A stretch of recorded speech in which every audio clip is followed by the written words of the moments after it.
Le plus haut diplomate de l'Union européenne, Josep Borrell, a mis en garde contre un débordement imminent de la violence au Moyen-Orient si le conflit de Gaza n'était pas résolu.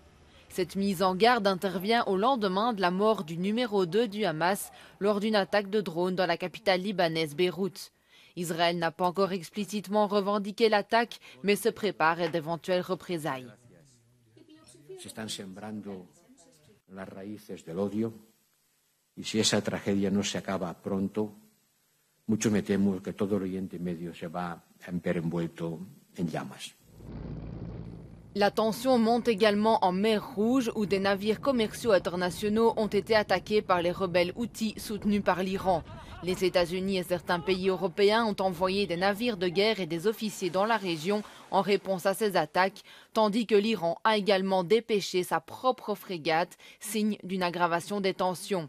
Lors d'une conférence à Lisbonne, Josep Borrell a déploré la capacité de l'Europe à appeler un cessez-le-feu à Gaza, avertissant contre le risque de compromettre l'unité de l'Union. No hemos sido capaces dentro del Consejo Europeo de llegar a una posición unánime para defender un alto el fuego.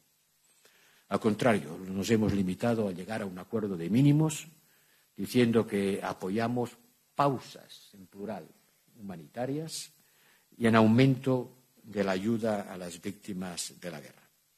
No hay una solución, una posición unánime. Y esto nos debilita. La majorité des États membres de l'Union européenne ont voté en faveur d'un cessez-le-feu à Gaza lors de l'Assemblée générale de l'ONU en décembre. Toutefois, certains des 27 pays de l'Union craignent qu'un appel commun de l'Europe en faveur d'un cessez-le-feu ne porte atteinte au droit d'Israël à l'autodéfense. Josep Borrell a averti que l'Europe pourrait être accusée de faire deux poids deux mesures dans sa réponse aux deux guerres en Ukraine et à Gaza.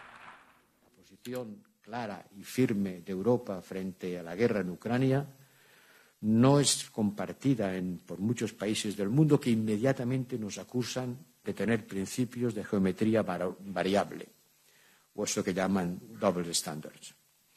Y creo que sin cerrar los ojos, sin taparse la nariz, es difícil no afrontar esta contradicción. Certaines nations de l'Union européenne comme la Belgique, l'Irlande et l'Espagne ont publiquement appelé à un cessez-le-feu, mais il n'y a toujours pas de consensus parmi les 27 pays membres.